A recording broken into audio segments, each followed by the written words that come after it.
पापा आओ छोले भटूरे खाने चले। छोले भटूरे इतने सुबह सुबह? हाँ छोले भटूरे नुक्कड़ पर मिलते हैं ना 11 बजे तक, बहुत टेस्टी होते हैं पापा। तो चलो भाई, देर किस बात की है?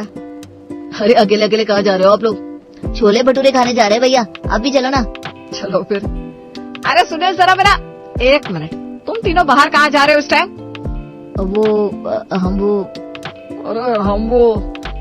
हम तो एक एक करके बोलो। बाहर शायद कोई एक्सीडेंट हो गया है, वही देखने जा रहे हैं। मैंने तो कोई आवाज नहीं सुनी। नहीं वो पड़ोसी ने आवाज दी थी। पड़ोसी तो सुबह 6 बजे ही काम पर निकल जाते हैं और अभी 7 बज रहा है।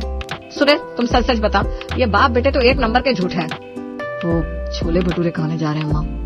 इतना सुनना था और गंगा चिल्ला पड़ी। क्या छोले भटूरे?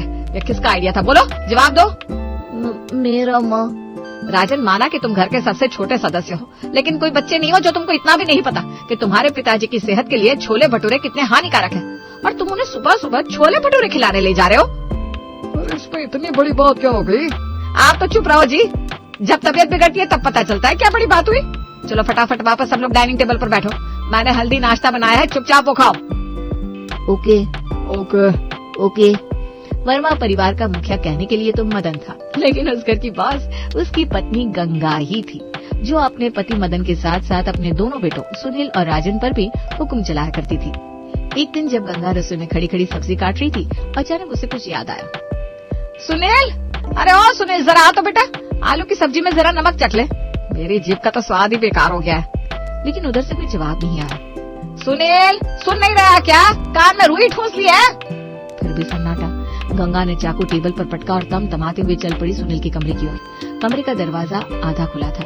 गंगा ने अंदर झांका तो जो देखा उस पर विश्वास करना मुश्किल था। सुनील पलंग पर बैठा था, हाथ में मोबाइल और चेहरे पर अजीब सी मुस्कान। वो किसी से फोन पर बात कर रहा था, और वो भी गुल्लू गुल्लू गुल्लू गुल्लू प्यार की बातें। निशा, मैं तुमसे ही शादी करूंगा, डोंट वरी। मुझे पता है मम्मी पापा को मनाना मुश्किल होगा, लेकिन मना लूंगा। तुमसे बहुत प्यार करता हूँ मैं। गंगा के तो जैसे होश ही उड़ गए, उसके पैरों तले जमीन खिसक गई। वो गुस्से से भरी दरवाजे को धक्का देकर कमरे में घुसी। किससे बात कर रहा था ये? हाँ, किससे शादी करेगा तू? कौन है ये निशा? मम्मी आप कब आई? अब ये मत कहना कि ये मैं नाटक का रिहर्सल कर रहा था। बता कौन है वो लड़की? मम्मी वो निशा नाम की एक लड़की है, मैं उसे बहुत प्यार करता हूँ, मैं उसे शादी करना चाहता हूँ। हमारे खानदान में कभी लव मैरिज नहीं हुई, ये कोई सिनेमा नहीं है जहाँ गाना गाते गाते शादी कर लो। कम से कम एक बार उसे मिल तो लो मम्मी, बस एक बार। अगर आपको पसंद नहीं आया तो मैं खुद पीछे हट जाऊंगा, बस, आई प्रॉमिस। गंगा कुछ बोलती उससे पहले ही पीछे से आवाज आई। क्या हुआ गंगा, इतनी आवाज क्यों आ रही है? क्या हुआ? पूछो अपने लाडले से। ये मोहब्बत के फूल खिला रहा है, कहता है लव मैरिज करेगा। क्या? अरे बेटा कौन है वो लड़की? पापा उसका नाम निशा है, बहुत ही समझदार, पढ़ी लिखी और सुलझी हुई लड़की है। मैं सच में उसे बहुत प्यार करता हूँ। गंगा एक बार मिल लेते हैं लड़की से। सुनील कोई छोटा बच्चा नहीं है, अपने भले बुरे का अंदाजा लगा सकता है। गंगा कुछ देर चुप रही। उसके माथे पर चिंता की लकीरें साफ थी, लेकिन वो माँ थी। बेटा हाथ जोड़कर खड़ा था तो पिघल ही गई। ठीक है, बुला लो उस निशा को, लेकिन याद रखना ये कोई गुड्डे गुड़ियों का खेल नहीं है। अगर मुझे जरा भी खटक गई वो लड़की तो मैं ये रिश्ता भूल जाऊंगी। ठीक है माँ। अगले ही दिन सुनील ने निशा को घर बुला लिया। गंगा ने उसे देखते ही आंखें नचाई, जैसे कोई सेना का जनरल दुश्मन को मापता है। लेकिन निशा तो बिना डरे मुस्कुराते हुए आगे बढ़ी। नमस्ते आंटी। नमस्ते, बैठो। तो पढ़ाई कहाँ तक हुई है तुम्हारी? जी मैंने MBA किया है। घर में कौन कौन है? मम्मी पापा है और छोटी बहन है, हम सब साथ में रहते हैं। और खाना बनाना आता है? जी हाँ, राजमा चावल मेरी स्पेशलिटी है। मुझे भी तीखा राजमा पसंद है। बिना पूछे बीच में मत बोला कर। पूरे 1 घंटे की पूछताछ के बाद भी निशा के चेहरे पर कोई शिकन नहीं थी, बल्कि उसकी मुस्कान और आत्मविश्वास ने गंगा का दिल जीत लिया। ठीक है, शादी की तैयारी करो। Thank you mummy. और कुछ ही महीनों में सुनील और निशा की शादी हो गई और निशा वर्मा परिवार की बहू बनकर आ गई। फिर आई नई सुबह, नया सवेरा। ठीक 8 बजे रसोई में चाय चढ़ चुकी थी और साथ ही चढ़ चुका था गंगा का गुस्सा। बहू, बहू, घड़ी में 8 बज चुके, इतनी देर तक कौन सोता है भला? निशा करवट बदल रही थी कि दरवाजा धड़ाम से खुला और गंगा जी विजयी मुद्रा में प्रवेश कर गयी। बहू ये कोई हॉलिडे रिसोर्ट नहीं है, 8 बजे उठ जाया करो। तुम इस घर की बहू हो, तुम्हारी जिम्मेदारी है सबका ख्याल रखना। जी मम्मी जी। जी मम्मी जी नहीं, अब सोकर क्या करोगी? चलो उठो, नाश्ता बनाओ, सबको टाइम से चाहिए। निशा जल्दी जल्दी बिस्तर से उठी, चेहरा तक धोने का वक्त नहीं मिला, सीधी भागी रसोई की ओर। उफ, एक दिन भी नहीं मिला चैन से। अभी कल ही तो शादी हुई है, 9 बजे तक तो सुला ही सकती थी, इतनी जल्दी कौन उठाता है। लेकिन फिर भी मुस्कान ओढ़े उसने झटपट पोहा, आलू पराठे और चाय बना दी और ट्रे लेकर डाइनिंग टेबल पर आई। अरे वाह बहू, ये तो बहुत बढ़िया लग रहा है। चलो आओ साथ बैठो और नाश्ता करो। लगता है आज तो पेट पूजा अच्छी होगी। भाभी ये तो रेस्टोरेंट वाला टेस्ट है यार। आखिर बीवी किसकी है? बहुत ध्यान रखना, हर दिन ऐसा ही स्वाद चाहिए। नाश्ता खत्म हुआ, सबने तारीफों के फूल बांधे और फिर राजन और सुनील ऑफिस के लिए निकल पड़े। उनके जाने के जरा ही देर बाद गंगा बोली, बहुत जरा वॉशिंग मशीन में कपड़े डाल दो और सबके कपड़े अच्छे से धो देना। मैं क्यों सबके कपड़े धोऊं? कोई मेड भी तो रख सकते हैं। मेरा जब मन होगा तब धोऊंगी। क्या हुआ, कहाँ खो गई? नहीं कुछ नहीं मम्मी जी। लेकिन वो सिर्फ सोच पाई, कहने की हिम्मत नहीं हुई। उसने चुपचाप कपड़े उठाए और धोने लगी। और हाँ, बर्तन भी धो देना, सुबह वाले सब सिंक में पड़े हैं। जी मम्मी जी। निशा को अब गंगा का ये पॉसी नीचे भारी लगने लगा था।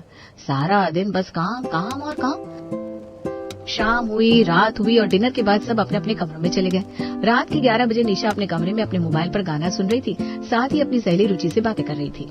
अरे यार, ससुराल नहीं है, किसी ट्रेनिंग कैंप में आ गई हूँ। सुबह 8 बजे उठा दिया, फिर वॉशिंग मशीन, फिर बर्तन।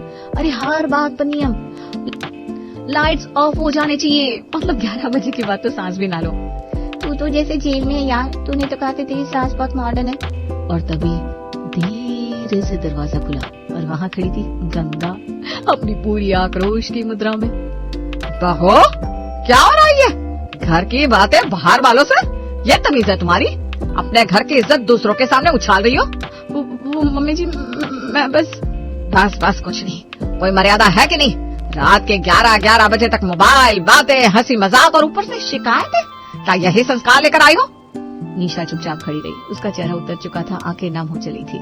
और सुन लो, इस घर के नियम सबके लिए बराबर है, चाहे तुम नई बहू या पुरानी। निशा कुछ नहीं बोल पाई। वो उदास मन से वापस बिस्तर पर बैठ गई। सुनील को सब बताया, लेकिन वो बस इतना ही कह पाया, मम्मी को तो तुम जानती हो ना यार, अब झगड़ा करने से क्या फायदा, थोड़ा एडजस्ट कर लो ना प्लीज। अरे लेकिन क्या एडजस्ट कर लो यार, इतनी कोई बड़ी बात नहीं है ये। निशा की आंखों से चुपचाप एक आंसू बह गया, पर उसने कुछ नहीं कहा। इस घर में उसे बहू तो बना लिया गया था, लेकिन अपनापन देना शायद अभी बाकी था। पता नहीं मेरी सास कब तक मेरा जीना हराम करेंगी। हे भगवान कुछ कर। एक सुकून भरी सुबह थी।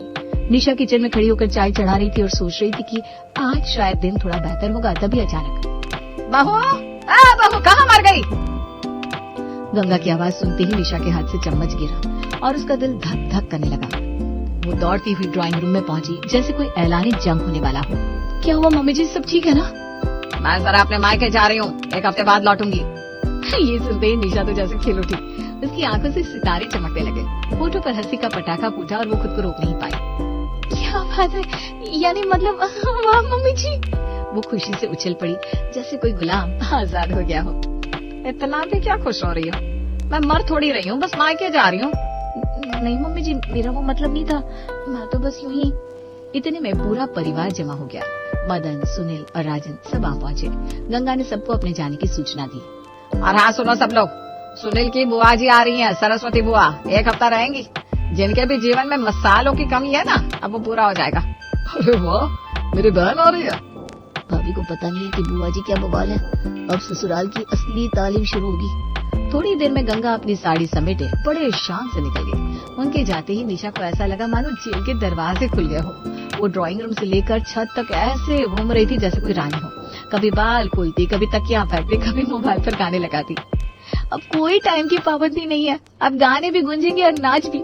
आज मैं ऊपर, आसमान नीचे, आज मैं आगे। लेकिन तभी दरवाजा चर्र से खुला। एक भारी, सख्त और कड़क आवाज के साथ घर में प्रवेश हुआ सरस्वती बुआ जी का।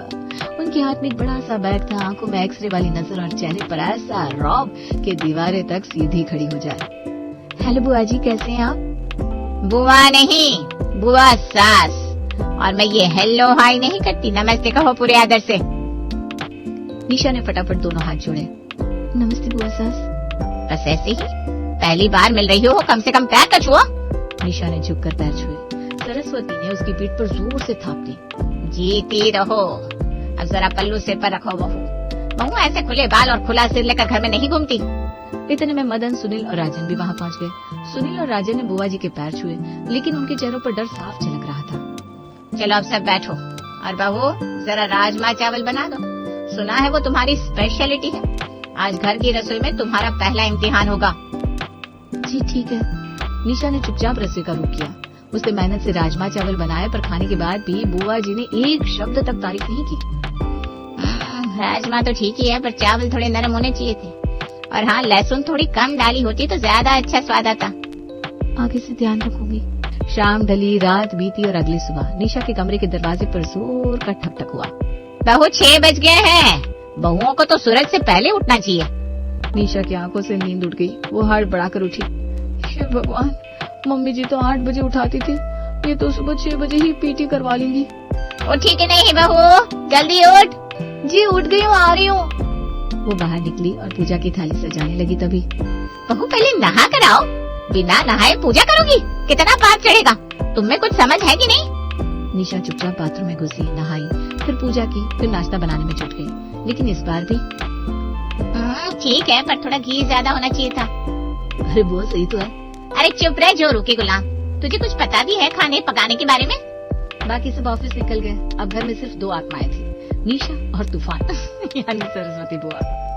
चलो बहू, कुछ गंदे कपड़े पड़े हैं, जरा धो लो। जी बुआ सास, मैं अभी वॉशिंग मशीन लगा देती हूँ।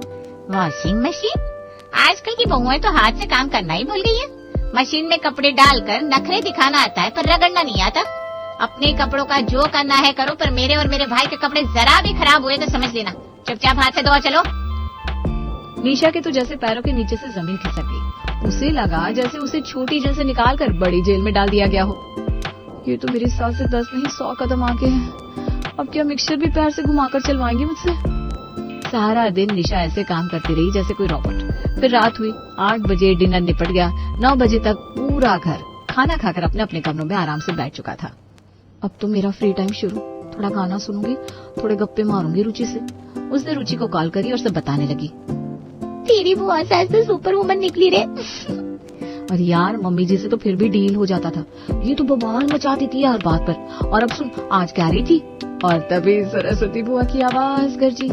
बहुएं 9 बजे के बाद नहीं हंसती। जाप कर नहीं तो सो जा, और ये मोबाइल रख दे नहीं तो सुबह आँख नहीं खुलेगी। निशा की हंसी सूख गई। उसने फौरन कॉल काट दी और बिस्तर में दुबक कर सो गई। लेकिन अगली सुबह उसने रुचि को फिर कॉल लगाया। रुचि, मेरी तो बर्बादी हो गई यार। ये बुआ सास तो मम्मी जैसे भी 2 कदम आगे निकली। अरे तो फिर सीधा सीधा बोल दे बुआ सास को, आप मेरी सास नहीं हो। अरे नहीं, वो तो सीधे आंधी है। अगर मैंने कुछ कहा तो पूरा घर उल्टा कर देंगी। चुप रहना ही बेहतर है। लेकिन ईश्वर की लीला देखिए, निशा जो बातें कर रही थी वो सरस्वती बुआ दरवाजे पर खड़ी सुन रही थी। अगले ही पल सरस्वती बुआ कमरे में घुस गई। निशा की आंखें फटी की फटी रह गई। मोबाइल हाथ से छूटा और जमीन पर गिर पड़ा। धड़ा। तो अब मेरी ही बुराई हो रही है, जैसे मैं कोई राक्षसी हूँ। बाहर वालों को घर की बातें बता रही हो। निशा की सांसें अटक गई, लेकिन उसे लगा अब बस डांट पड़ेगी और मामला ठंडा हो जाएगा। लेकिन बुआ जी तो सास प्लस पुलिस प्लस जज तीनों का रोल निभाने को तैयार थी। उन्होंने पूरे घर को इकट्ठा कर लिया। भाई साहब, देखो कैसी बहू लाई आपने। मैं तो अपनी सेवा देने आई थी और यहाँ तो मेरी पीठ में ही छुरा घूम पा जा रहा है। मेरी बुराई कर रही है, मेरी हंसी उड़ाई जा रही है। निशा, तुमने ऐसा क्यों किया? नहीं पापा जी, मैंने किसी की बुराई नहीं की, बस थोड़ा मन हल्का कर रही थी। बस बहाने मत बनाओ। भाई साहब, आप ही कुछ करो, इस घर में इज्जत बची रहे, उससे पहले मैं चली जाऊँ। ठीक है, तुम ही बताओ क्या सजा दी जाए बहू को। मोबाइल छीन लो 24 घंटे के लिए। आजकल की बहुएं अगर मोबाइल से दूर रहेंगी ना तो ही सुधरेंगी। निशा के चेहरे से जैसे सारा खून निकल गया। मोबाइल उसका एकमात्र सहारा था, वो भी छिन गया। क्या करूं? मोबाइल गया तो मेरा मनोरंजन, आराम सब खत्म हो जाएगा। पूरा दिन मोबाइल के बिना ऐसे बीता जैसे बरसात के बिना सावन। काम पर काम, फिर चुप्पी, फिर सन्नाटा। उसे अब अपनी सास गंगा की याद आने लगी थी। आखिरकार 24 घंटे बाद उसे जैसे ही मोबाइल वापस मिला, सबसे पहला कॉल गंगा को गया। मम्मी जी प्लीज वापस आ जाइए, मुझे आपकी बहुत याद आ रही है। क्या बात है बहू, तुझे तो मुझसे ही शिकायत थी ना, अब इतनी जल्दी मेरा नाम क्यों ले रही है? मम्मी जी मैं समझ गई हूँ, आप जो करती थी वो जरूरी था, लेकिन बुआ जी तो जैसे ड्रैकुला है। इसीलिए तो मैं गई थी ताकि तुझे फर्क समझ में आए, सास और बुआ सास में क्या अंतर होता है। कुछ ही घंटों में गंगा वापस आ गई। निशा ने मुस्कुराते हुए उनका स्वागत किया। अब समझ में आया मेरी थोड़ी सख्ती में भी मिठास थी। हाँ मम्मी जी, अब से मैं आपकी हर बात मानूंगी, बस बुआ जी को वापसी टिकट पकड़ा दीजिए। सरस्वती बुआ भारी मन से विदा हुई और साथ में अपना मसाला बॉक्स भी ले गई। अब घर में फिर से शांति थी। मोबाइल बज रहा था, हंसी गूंज रही थी और निशा की आंखों में गंगा के लिए सम्मान था।